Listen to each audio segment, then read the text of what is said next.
Ay, tamang tulak. Pwede lumabas ng gabi. Nagtutulak dito sa street.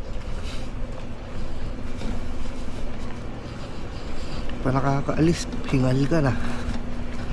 Ang ingay ng motor eh.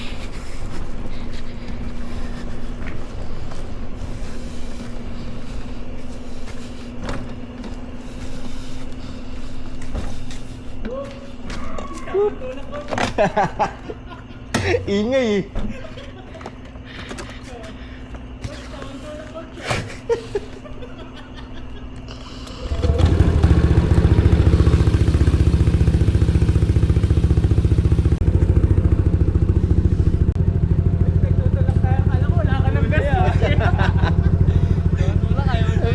Wala, hindi ko pwede mag-start dun. Baka batuhin ako eh.